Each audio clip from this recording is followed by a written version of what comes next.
Hello, everyone, and welcome to the new episode and the first episode of 2026 of the Business of YouTube. And today we have Nick Bourne, Chief Strategy Officer at ATP Media. Happy New Year, Nick. Hey Paula, how you doing? Very well. I'm so glad that you're here at the podcast. Yeah, no, fun to be here on such a miserable day at the start of hopefully a wonderful new year. We're gonna make it bright with this chat. I'm sure. You have plenty of very good stories to tell. So no matter what's the weather, it's gonna be a good day. Yes, for sure. All right, all right. So let's get started because I know that you have a lot of good stories to tell. So first of all, what is your story, Nick? Where are you coming from? Well, what brought you here at ATP Media to today? Uh, I don't know, how long have we got? This is your life, is it? We only have a short amount of time. Um, I would guess my story. So I started off as a strategy consultant in London, which means you know nothing. But what I learned in that was structured thinking effectively. So I did that in London for 4 or 5 years and ended up focusing on like TMT, technology and media, which has always been my sort of passion. I then went to News Corporation and did M&A and corporate development there. So that was not so much on the acquisitions, more on selling at that point digital businesses that they'd got over exuberant and bought in the late 2000s. So selling a bunch of different businesses.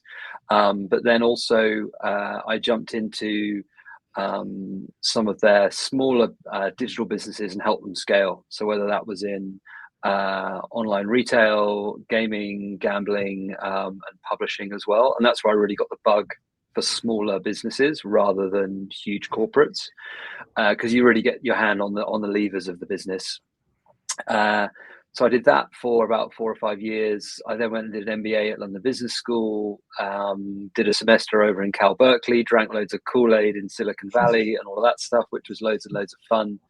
And that was it makes me feel so old. That was in 2012, 2013. Worked with Apple retail over there on their MBA program, which was really, really great, seeing how they work and operate, which was crazy. And then I came back to the UK, back to London, and wanted to find a business, raise money around a business and grow a business. And I was fortunate enough to find a funny little digital production business that had a YouTube channel in there. And that was and that YouTube channel was a football channel called Copper 90. And so I joined as the COO of that business when we had about 10 people or so, and we were in a loft in Clerkenwell in sort of central East London.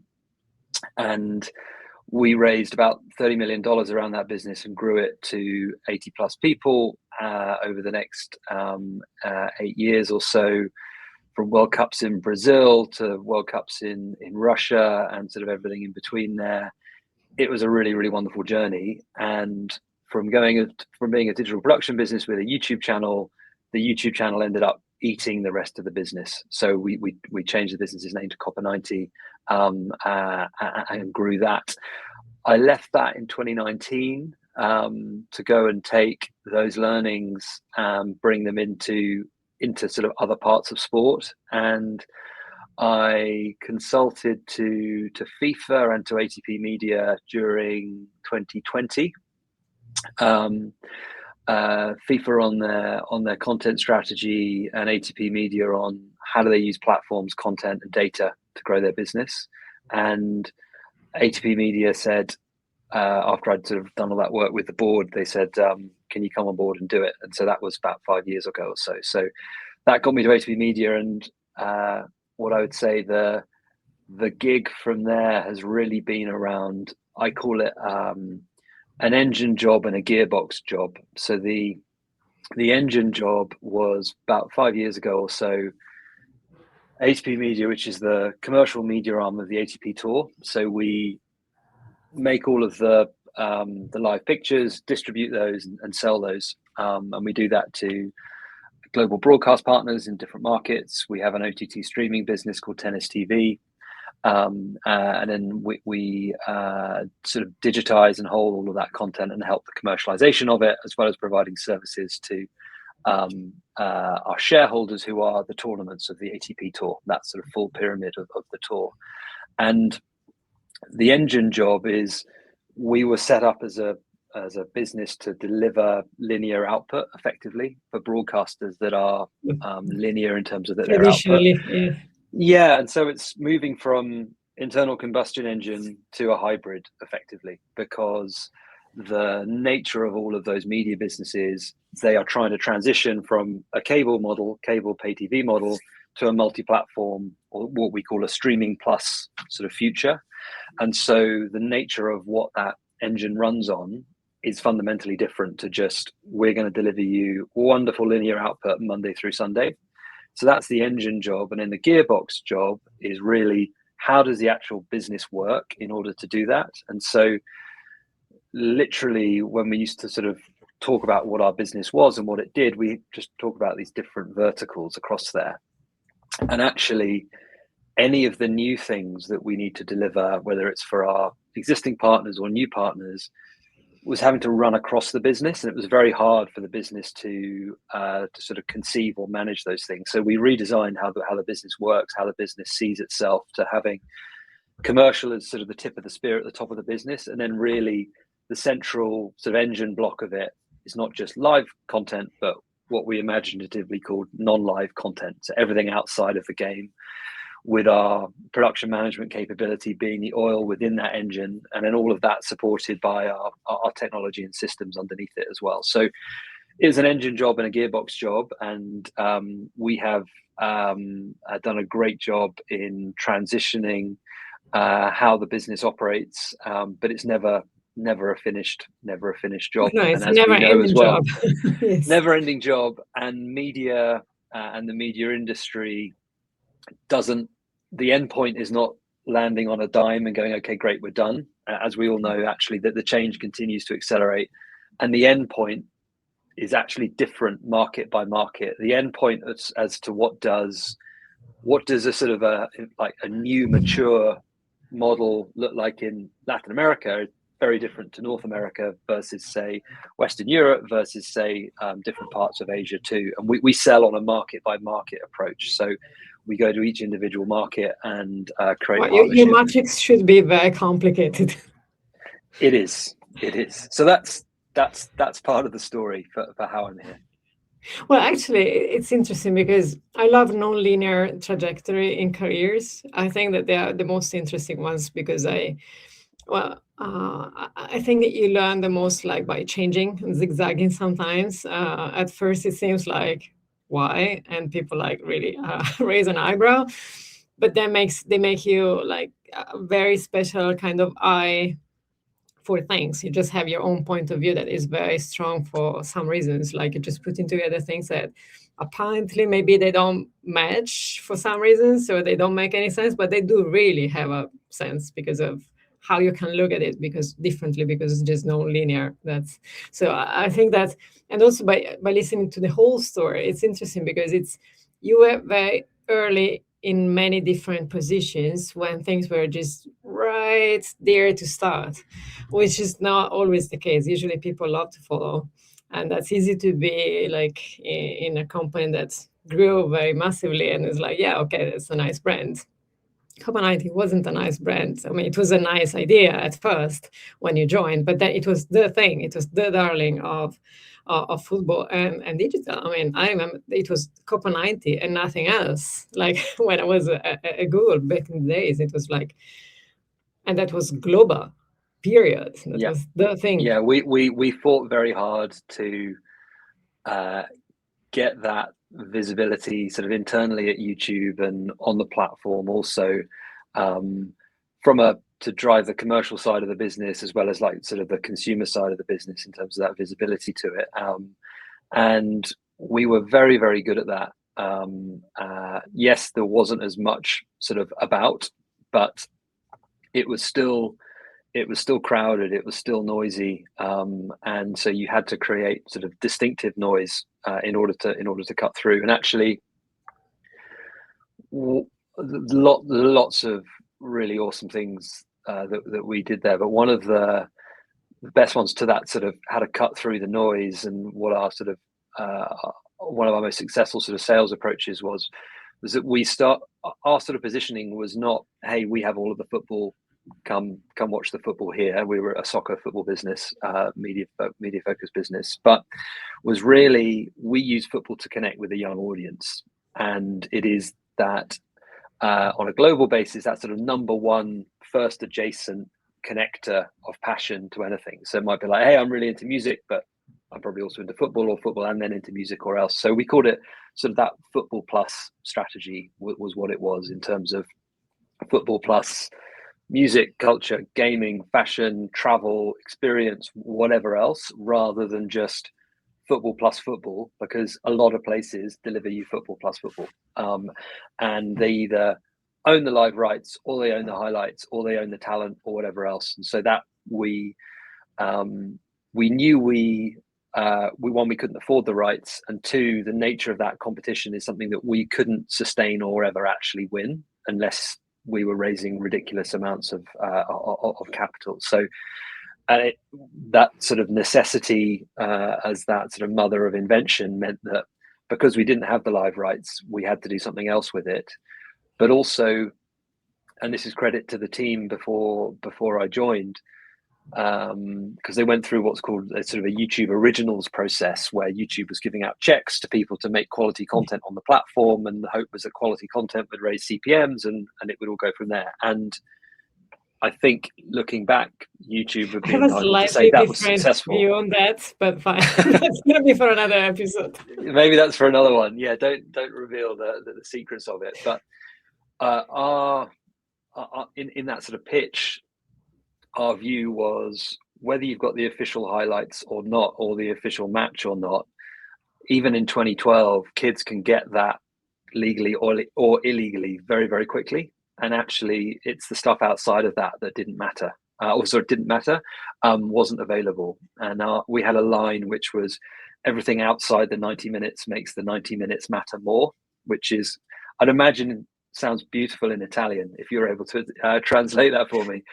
So we had to say that a bit more slowly, but that really was what it was all about. It wasn't about trying Which is to still compete in the about 90 that minutes. now. I mean, I think it's still very new and modern to this day, to be honest. I think that it's not there yet for most. Yeah. But no, but it then, was, No, sorry, go ahead. No, I was going to say it was a lot of fun. It was a lot of fun doing that. But to the point on our sales approach and what we were positioning at in terms of use football as a route to connect to young generations that you can't connect to through traditional media. And our most sort of successful sales lead or approach with that was, we created a thing called the Modern Fan Report that we would publish every year. And there's a guy called James Kirkham that came up with that and led that, and he's absolutely incredible. And it was effectively saying, football is a cultural phenomenon for this young audience. Here is what modern fans are into this coming year. Here are the 10 themes or trends. And obviously now you see a lot of themes and trend reports at the start of each year. It's not quite sort of Mary Meeker levels that you see out there in terms of what's shared, but we did that, but it was very much through a cultural lens, but where culture meets technology effectively. So phrases like echo chambers and others and those sorts of things we were responding to, and that sort of search for authenticity, connection, those sorts of things. We were talking about all of that back in 2017. But by having that insight about a young audience, when we would then go and speak to, I remember we were doing a pitch to UEFA for the Champions League, and we were in Nyon, and we were the last ones to come in, and it was like big room, and we sort of did here's who we are, here's the modern fan report, this is where our insights are from, here are the 3 things that we're going to talk to you about in terms of the hooks to this. And all of the sort of the suits started smiling and looking at each other, and we were like what's going on? They said, the 4 previous agencies that have come in have all had this as their source material for their insights for what they Of want to yours. base their sort of campaigns on. And we said, well, Okay, that's that great. was a funny moment. Yeah, we said, well, Here we that's are. great because you're speaking to the guys that actually wrote it, and obviously we've got more than what we put in there. So it was that idea of being super audience focused in terms of like, we really know what these people care about, and if you really want to genuinely connect with them, we can do that for you. We don't claim to reach more football fans than anybody else more times a day, but if you really want to connect with them, come work with us. And that was really, really compelling. And the other sort of backup to it versus what you might call sort of regular agencies was walking the talk. So when somebody said, oh yeah, but these guys have come up with this idea that we like, you go, great. How many hours of watch time have they generated themselves? And they'd be like, oh, what do you mean? It's like, we've got 2 billion hours of watch time. They will deliver you watch time when you pay them. We're doing it every single week. Or what is sorry about the thumbs up. I think that's your fault, not mine. Or I have no when you idea, look but at it works. It's just, yeah, good when story, you're good story. yeah when you sort of take apart the viewership against sort of competitive campaigns, and you look at, well, these guys delivered 10 million views around this campaign. You go, okay, great. Let's look at that on a per video basis. And you see that they've bought all the views on the first episode. They've then run out of budget for the next 4. And then on the final one, they've stuck a bit more on there. And you go, yes, you've hit your target number, but you haven't reached your target objective, which is to engage an audience around the story you want to tell, the relationship that has to your brand or your product or your proposition. And so that's sort of, those vanity metrics were as bad then as they are now. And so that it's really about keying into an audience and understanding it and genuinely understanding it. And that's all we did. We just And you were laser very focused on good that. at, yeah, you are like 10 years before anybody else, really. And to be honest as well, like there is one thing that I noticed and I noticed when we first spoke, I don't know, a couple of years ago, and we spoke and I was like, where are you coming from? Because your point of view is really not average by far. And I was like, you were like, I'm from Copenhagen. Okay, I got it. Like, yeah. And it was a very good crowd as well. Like, I think it was a very strong team. So most of the time I find somebody who's coming from Copenhagen is like, I know the standard is super, super high. And it's I think there are some companies back then, like 10, 15 years ago, like for example the Yahoo team. It was wonderful. Like if you find somebody from Yahoo from those times, they're just brilliant. It was just a great team. And same was for Copa 90. I didn't know many people there at Copa 90 back then, but every time still now I meet people that have been there. I mean, just brilliant. So I think that it was just a brilliant team back then. It was just making happen like magic with what you guys had, which was more about building around the idea of and understanding, like really truly understanding digital and the audiences, because that was the really key point. Because everything else was like no rights, no, like there was more no's than yes of what you had back then, like literally. Absolutely. And that's very kind of you to say that about the team, and that's what we were very, very proud of and very sort of focused on as well. And so it was, you could come and work with us. We couldn't promise you the world, but we could promise you amazing people, amazing experiences, amazing ability to bring your ideas to life. Not everything would work, but we would put a big dent in a lot of things. And that was really, really freeing. And I think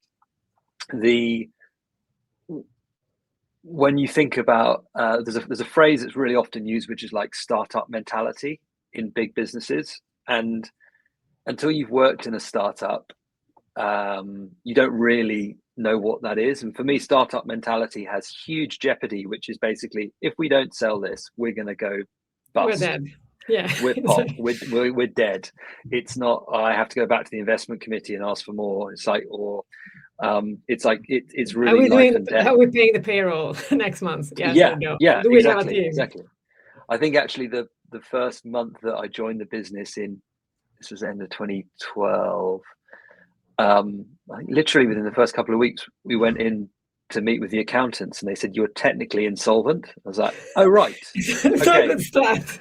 okay, thanks, guys." And we said, "How can we get out of this?" They said X, Y, and Z. And we said, "Well, can we just go and sell some work?" And they said, "Yeah." We're like, "Okay, great, we'll go and sell some work." So it's but it was, yeah, it was, yeah, it was a fun pirate ship to be on, but it had real jeopardy to it, and that's where, how do you inject that jeopardy into bigger businesses to create transformation, to create the right sort of creativity, to create that right sort of focus? It's hard, and a lot of there's so much more, whether it's through podcasts, whether it's through sort of books, other forms of media around kind of like entrepreneurship and startups has actually become a whole sort of genre in its own right from a content point of view, and that's not necessarily like a good thing from the point of view of, you can kind of play at it, but it's not, you don't necessarily really learn it, if you see what I mean, until you're actually in it. And so there's dangers, Until there's you good go, stuff to that, and there's dangers to that. until you go to the accountant and they tell you like you're technically insolvent, find a solution, because otherwise you are insolvent, not just Yes. technically, you're done. Yeah, Bye. you're done. So Yeah, yeah, exactly. so yeah, Exactly. that's where you really become an entrepreneur. It's like, Yeah. yeah. Okay, you can pedal. Yeah, exactly. Yeah, but it's a mindset thing. And then I realized as well, like in the early days of Google, when I was there, like the people that we're hiring, when I was there, it was like in 2006, which is not really yesterday, but we were all like very entrepreneurial in a way. And this it's not by chance that most of the people either went to become an entrepreneur, or they went to other companies to just grow them from scratch, or it's the spirit that really matters. And once you do it once and then twice, and then it's a mindset. You just keep the bug. And you can definitely work for big corporations, you can, but you want to make things happen, and that Yeah. has to happen one way or another. You're going to break them until they happen, the things. It doesn't matter, it's going to happen.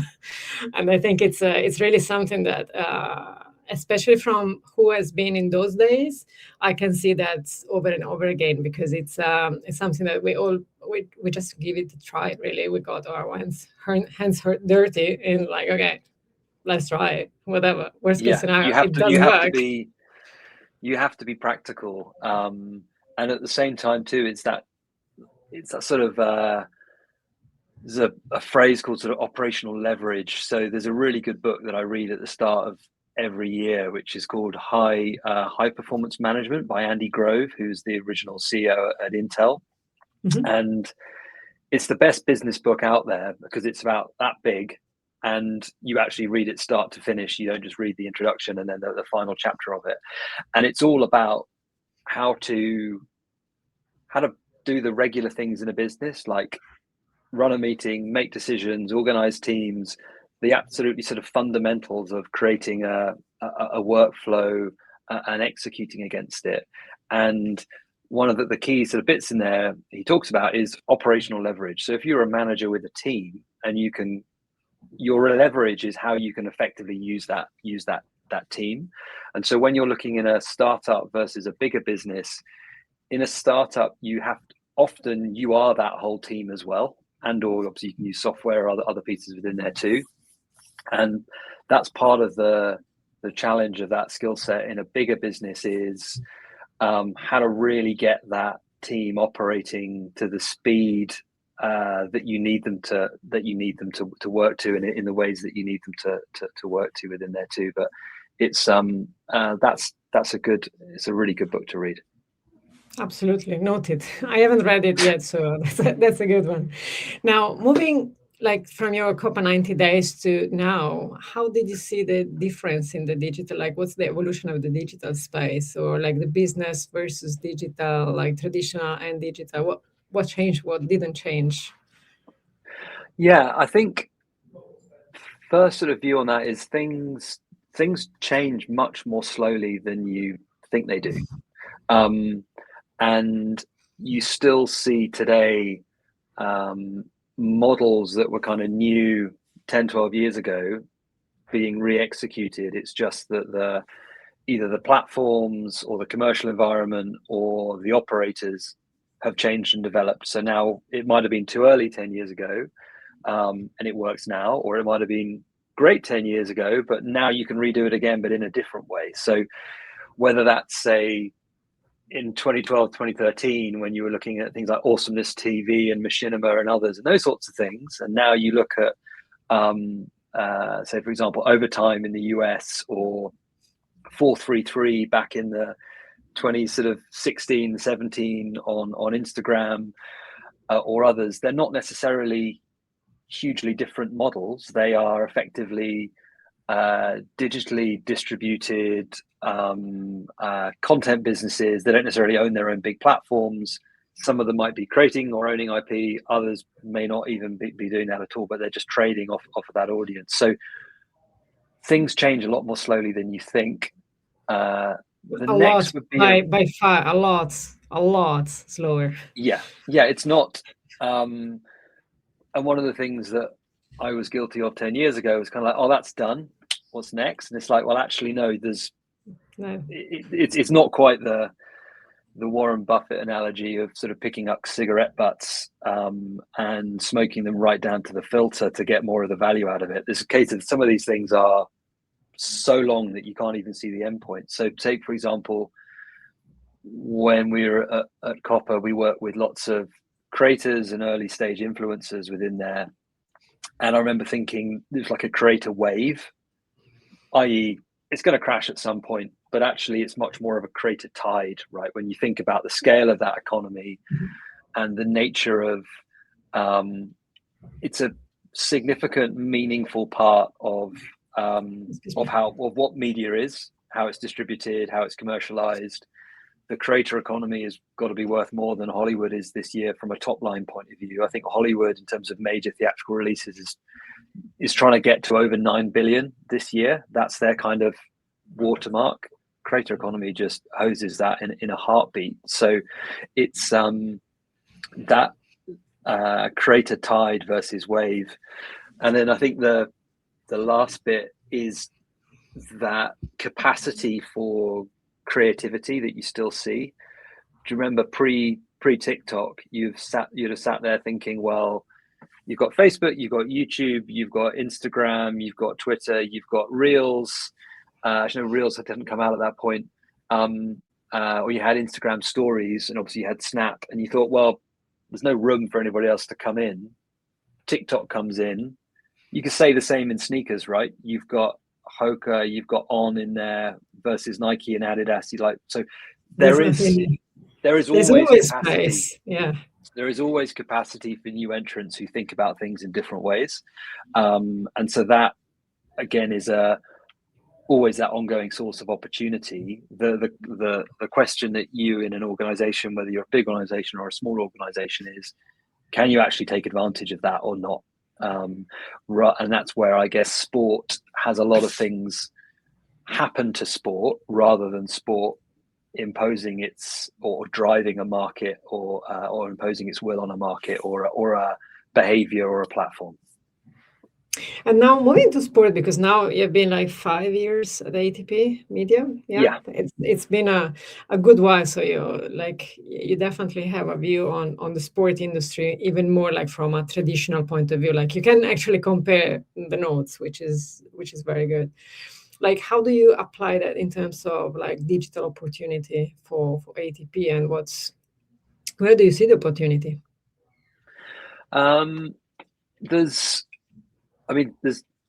opportunity everywhere when you're thinking sort of practically around, and we always think about that balance of audience versus revenue, whether that's with a broadcast partner in a market or whether that's with a YouTube channel or whatever else. Is it an audience play or is it a revenue play, or is it ideally both, if you see what I mean? So there's opportunity sort of all across there. I think there's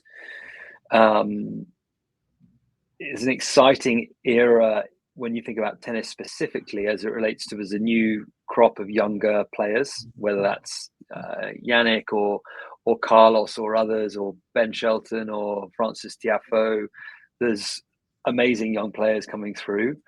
And when you look at the opportunity that brings for tennis, in terms of, we're not trying to market sort of old football players and trying to connect them with the younger generation. It's like, it's a bit like when we were young already.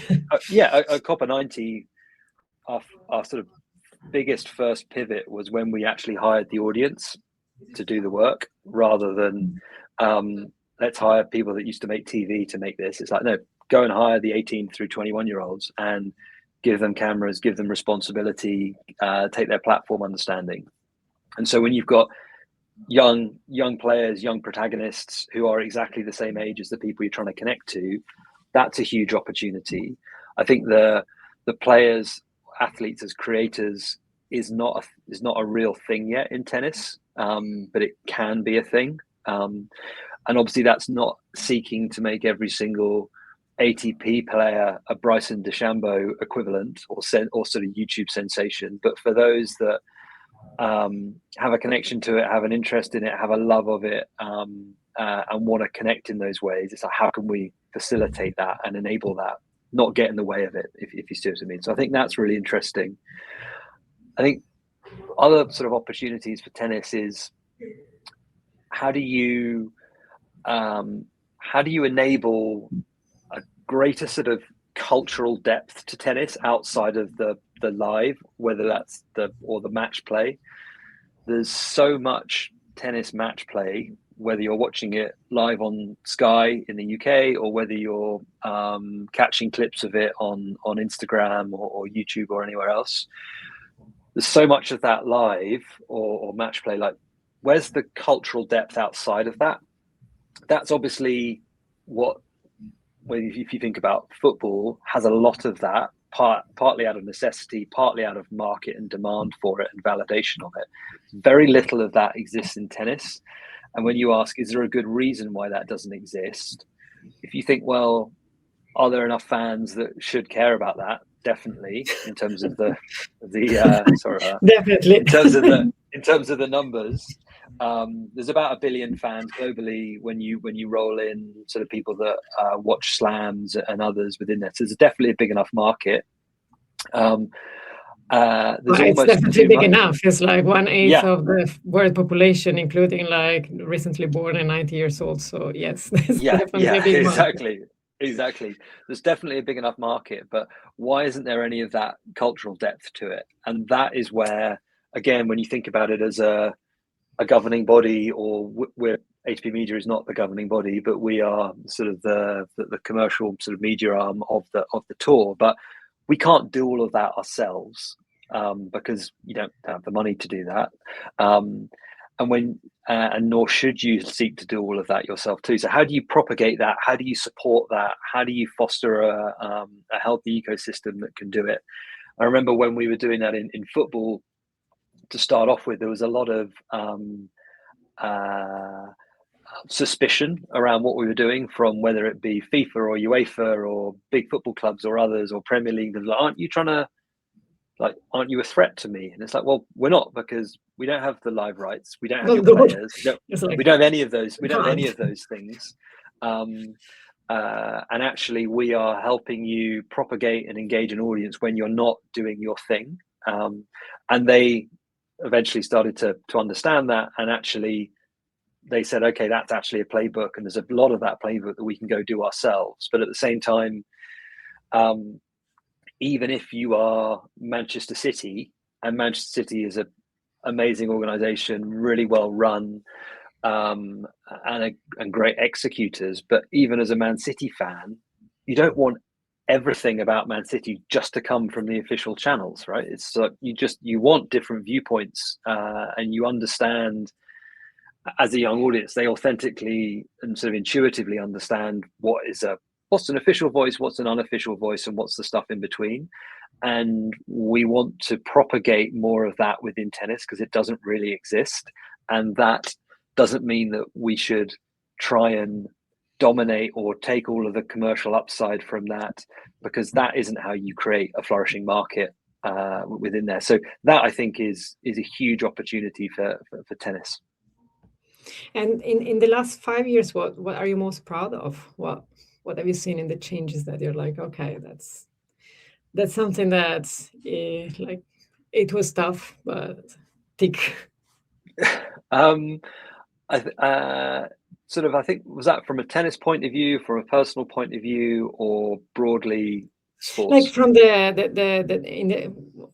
like something that you've been working on, like because I think it was a transformational 5 years in general, like with the whole digital like transformation that you have been through, like from a business point of view, especially. But anything that is you've been involved in it.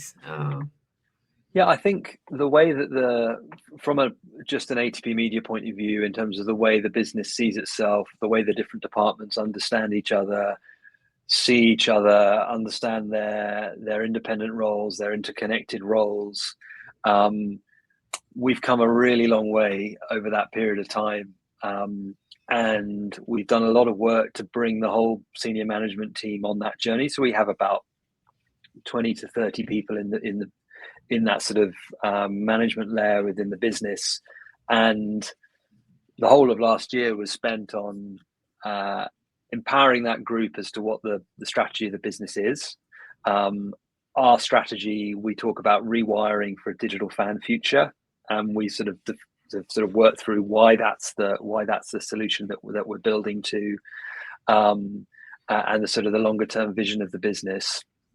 And so it's the fact that it's a strategy that the whole business owns. It's not a top down, this is it, now go execute. You've got to empower the whole business to do it. The business itself is about 100 people or so. So it's still at that scale where everybody knows each other's name, etc. But a lot of, for big chunks of the year, so about sort of 4 months in the first half, 4 months in the second, a lot of the business is on the road delivering these different tournaments. So we cover over 60 tournaments around the world, and so you 60 can't is all be. more than one a week. It's like it's a lot. Yeah, it's a lot. We're host broadcaster for all of the Masters events and the finals at the end of the year. We're the international broadcaster for the 500s and 250s, so those lower level tournaments in the pyramid. But it means that it's hard to get everybody together. Yeah, It's not just like in the we can have same a room. management. We can't have a management meeting every Monday and all the heads of department are sat there. That Yeah, doesn't even if it was do that. online, you're not in the same time zone either, so it's No, probably going to be exactly. like completely different time zone. Yeah, there'll be a lot of people in their pajamas, unfortunately. So it's building that alignment and understanding within the business has been really, really key, because if you don't have it there, then you've got no chance of delivering it outside of that. I think from a broader tennis point of view, there was a project that that I led with Netflix, where we created our version of Drive to Survive with the same producers that made Drive to Survive, which was a really fun project. What was great about that was it Ah, was you the were first behind time. that. I watched it on Netflix. I didn't know that was you Excellent. behind Well, it. my little name pops up on the co-producer credits on the end of it, which Wow. my mother was very proud of if she ever watched Netflix, which she didn't. But anyway, um, so that was a great validation of all 4 Grand Slams and both tours, ATP and WTA, can come together into a creative project and make it work together. And so that created loads of great relationships and trust between really important sort of operating layers of all of those different businesses. Unfortunately, we only had 2 seasons of that. We didn't have 3. That's a separate podcast as to why we didn't have a season 3. I think most of it will have to be redacted, but that was a really great process. Cut, And cut. yeah, exactly. But when people ask, so what did that do for tennis? You go, well, in the years that happened, Netflix became a new top 3 country for the tours, from the point of view of the scale of the audience around it. But did it explain tennis in a new way sufficiently at scale? Probably not really. Did we have the right protagonists in it, i.e. the very top shiniest players in there? It's like they were really hard to get a hold of. What were the reasons why we weren't able to get them in? There's different reasons behind that too. And does the tennis season make sense to a regular passerby, like say a football season does or a Formula One season does, in terms of everybody starts on zero and at the end you have a winner. It doesn't work like that. And so there was also naivety from our part in terms of thinking we've got best in the world storytellers and filmmakers in box to box. You've got James and Paul there, James with his Oscar for Senna. Like, these guys really know what they're doing. And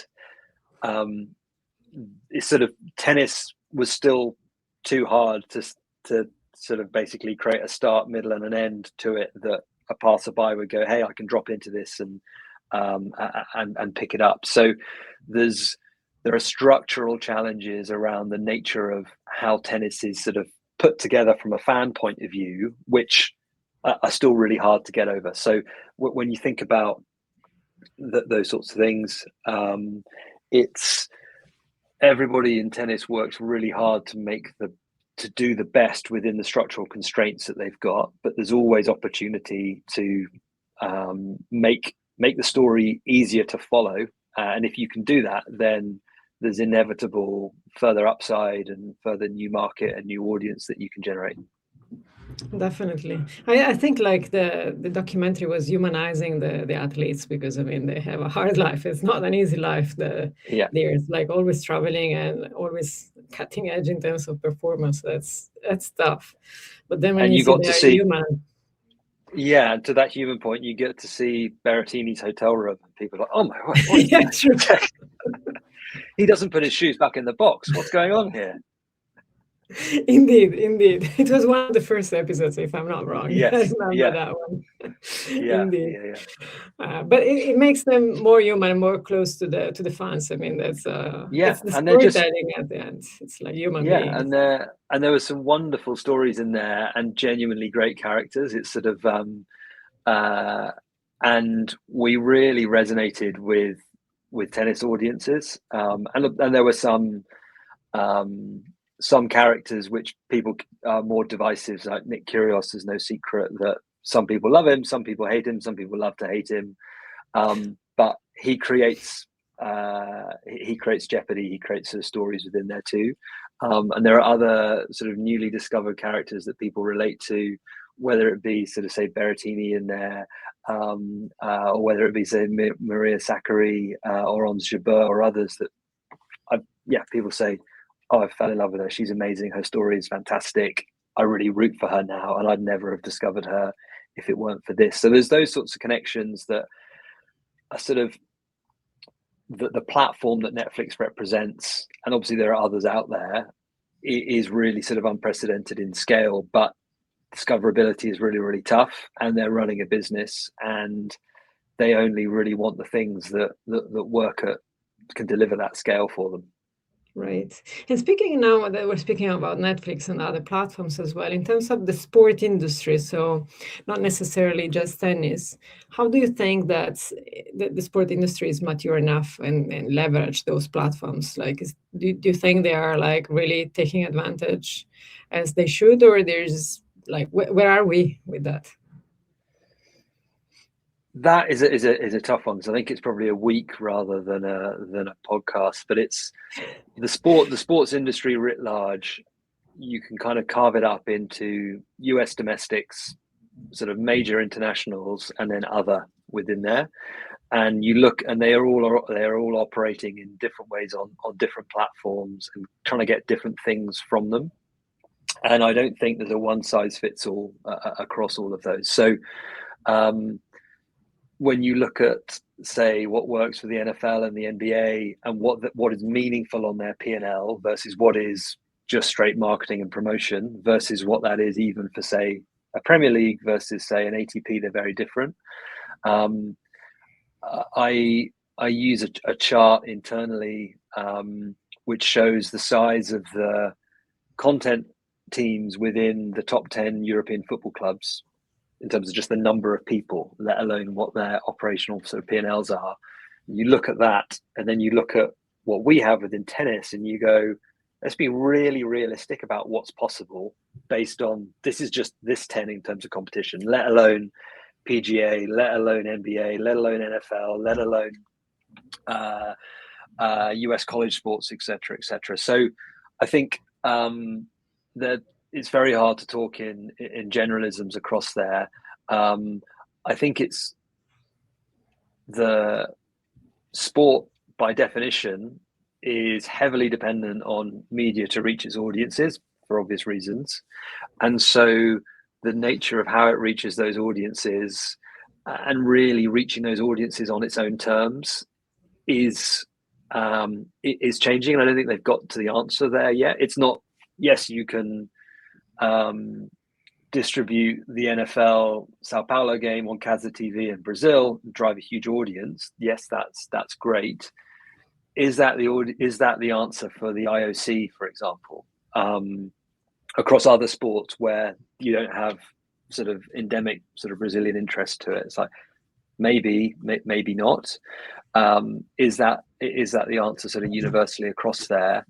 And you then look at the other end of it in terms of new IP that's being developed, whether it's Kings League, whether it's Baller League, whether it's TGL, whether it's Unrivaled, all of these other sort of new forms of sports IP or sort of drone racing league or whatever else. A lot of them are using digital platforms as their free-to-air distribution. Again, like the Casa TV example there, where it really works and they really get it. But the challenge on that straight digital distribution side is, can you create sufficient commercials on the top of that to really drive the type of numbers that you used to get from exclusivity?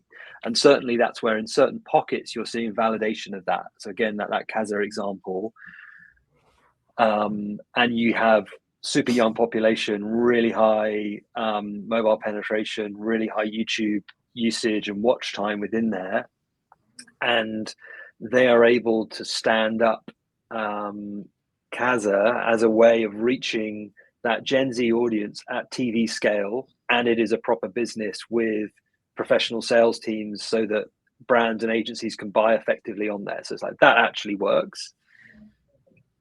Can you repeat that in X other countries across there? Obviously that's something that is an opportunity for those guys, but it's not necessarily copy and paste across those different markets and across those the sort of the IP that you use within there, and whether sport is driving it or an intermediary is driving it on the sport's behalf.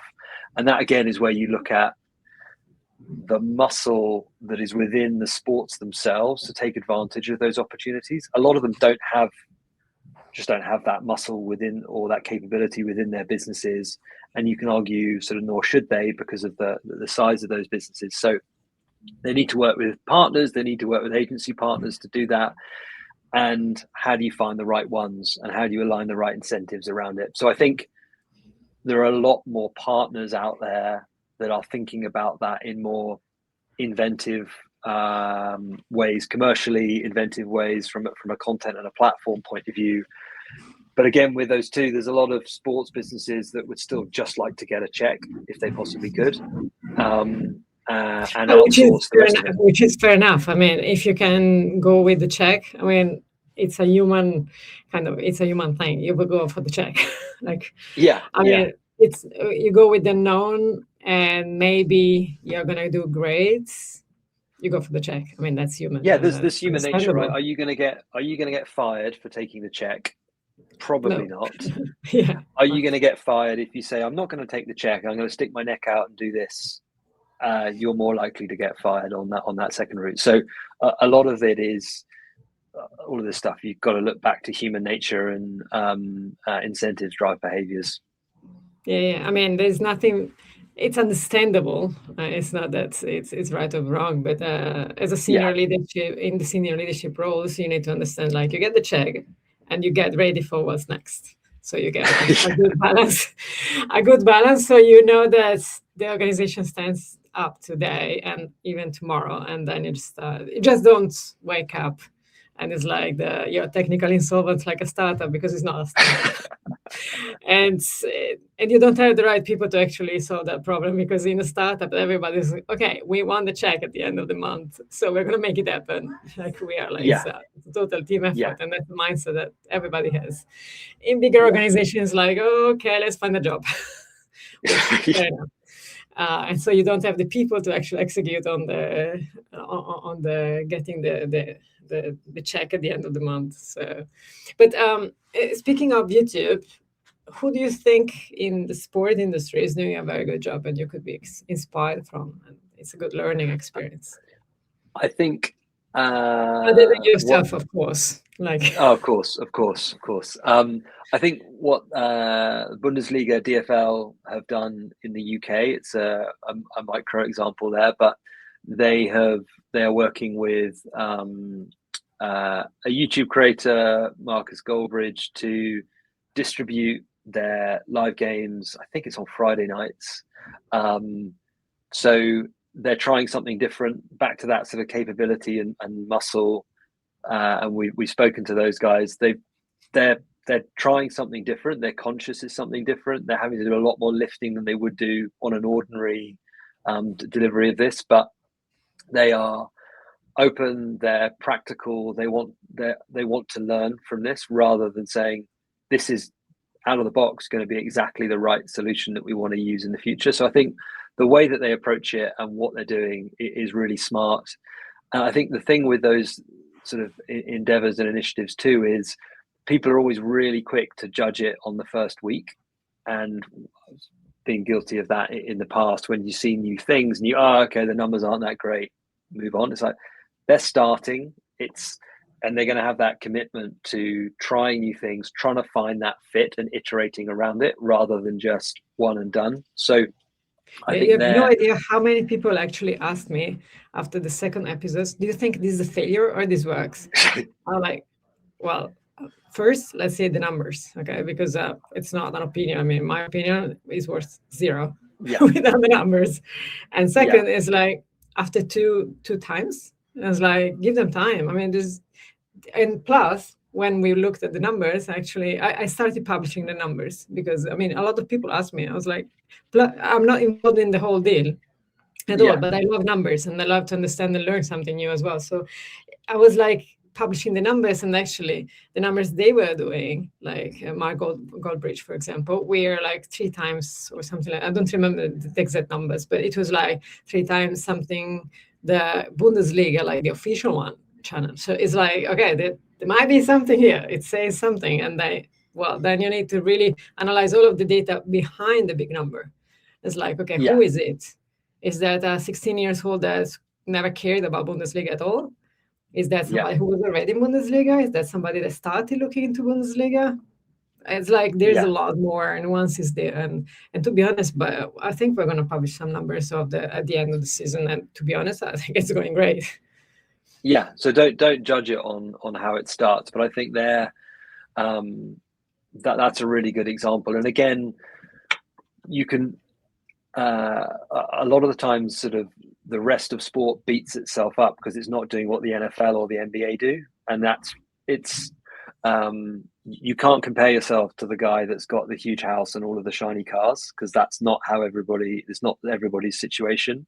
Everybody is running a different race to a different endpoint, and so that's where I think Bundesliga is really interesting, because they don't have all of the resources in the world. They have some, and they have to really focus those and understand what they want to learn from.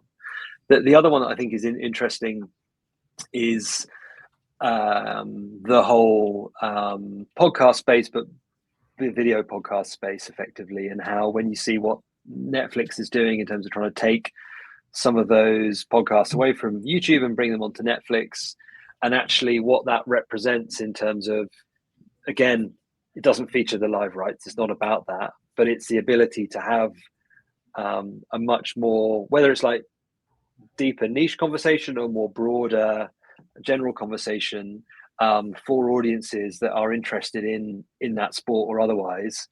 That is sort of, there's elements in there where you could always say it's oversaturated.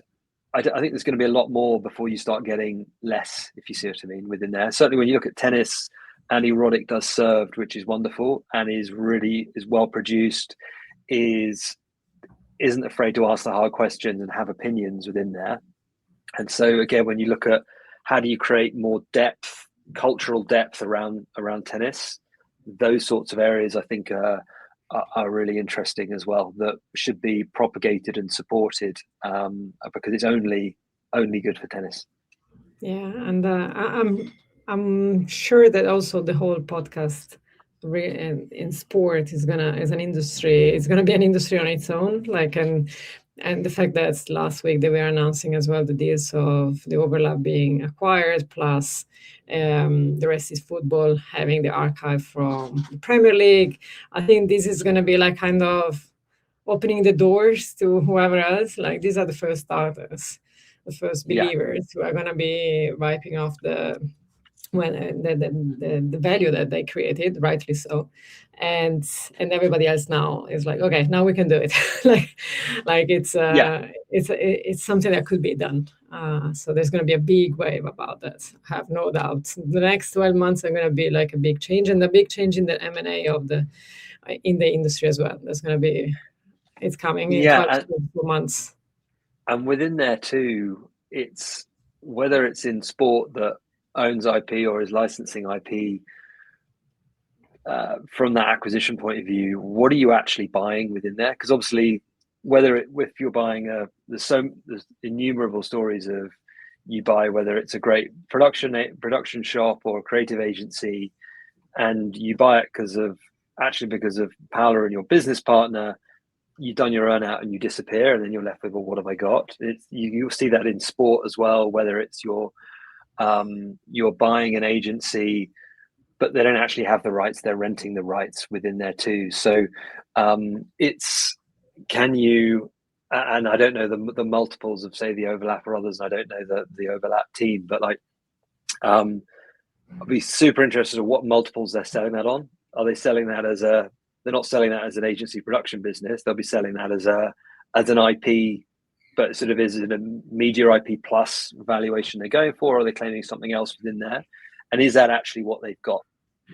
Because do they need access to further IP to grow what they've got, or can they actually grow organically or inorganically through build to get to the valuation that they're seeking? So all of that stuff is again, some of these things don't change, right? The same thing comes back, but just in a different form. Yeah, absolutely. And in terms of YouTube itself, what do you think that it should improve for sport right holders to do better as a platform? Big question. I think it's probably the same one that it's been for 15 years, which is help us make more money from it. And I know that sounds sort of flippant, if you see what I mean. I think to YouTube's credit, and as you look across all the other platforms, YouTube has been consistent and reliable in terms of, we do have a commercial model, and we will pay you something, and you can model that and you can build businesses around that. But it's not as much as elsewhere. And so if there are easier abilities to commercialize that audience more readily, that would always be welcomed by sports organizations. And it may be whether they're doing that directly or whether they're doing that through sort of agency partners or others, like, say, what Kaza TV do on using YouTube as the platform for it. But more ability to generate revenue from it at a higher level than what we do today. But YouTube is a consistent and a good partner versus other platforms that will try something and then do a U-turn, and you go, well, we've built a whole team around this. Oh, you've changed your mind, or you've cut CPMs in half, which is what's happened on other significant platforms. Yeah, to be fair, they've been quite consistent in just trying out, never perfect, but always trying out and always there in a way or another. So yeah, that's a fair point. Very last question on a podcast that was supposed to be 30 minutes and it clearly became 1 hour because we could have done actually 1 week, as you said before, on many different topics. But it was very interesting, so definitely worth the time. What are you most proud of? That's the toughest question usually, and I always thought it was the easiest, but I love the question because in your experience, like what really gives you emotional proudness? I think over the course of sort of my sort of journey so far, I think consciously, my sort of proudest moment was in the Copper 90 days when we were, I'll call them kids, we were hiring kids. They weren't really kids, they were sort of 18, 19 or college grads and stuff like that. But was when there was a guy called Jamie Barnes, who's a great guy, and he ran our audience development capability, super bright kid. And he's like grew up in front of our eyes in this business, and he was sort of found his voice, found his sort of passion, found his niche. He went on to go work for Meta afterwards, and he's now doing other things. But was when I remember one day he got a mortgage, and it was amazing, right? Because the whole business was effectively made up.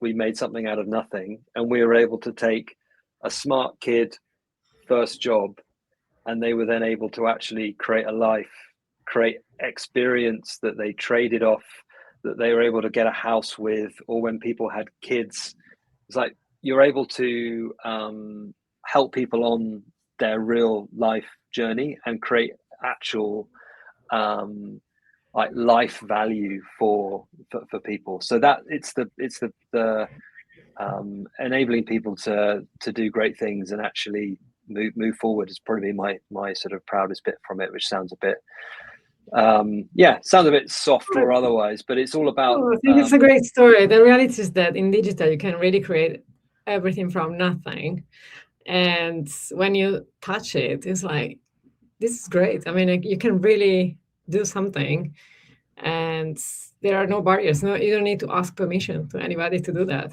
and that's until refreshing. until you get the takedown notice on the IP that you don't have the licenses to. But other than that, that's a separate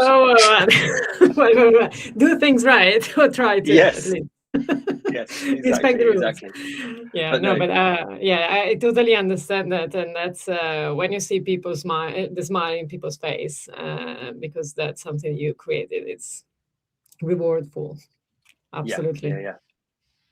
Well, Nick, it has been a real pleasure to have you here in this episode of The Business of YouTube. I really do appreciate you sharing your experience. I think it's very valuable for anybody who watched the episode, because there's a lot of learnings. I think people are going to watch it more and more times, because here and there's a lot of key things that if they learn about that, then either they avoid mistakes, hopefully, or they're going to try. And I think trying is the best thing ever, especially in the digital space. Just try and just make it happen, and then learn from it. Thank you very much, Nick. Well, thank you, Paola, and I'm excited to know how you're going to thumbnail this, and what the hook is that you're going to bring at the front to generate your watch time over the rest of it. And I want to see what the bounce rate is as well. How many people come in and go, "Oh, not that That's guy." The other guy. That's the data guy. Yeah, I like not that. Okay. Not that guy. Okay. I'm gonna share with you all of the data, and you're gonna tell me you need to improve here, there, and there. Okay, deal done. At least I didn't do any swearing, so that's a major milestone for me in this too. So that's good. I never remember you swearing ever, so I don't. No, I'm on best behavior. Okay, you best behave with me. Okay, fine. All right. Thank you very much, Nick. I do appreciate it. Thank you. Paola, thanks so much. Take care. Thank you, everybody. Bye-bye.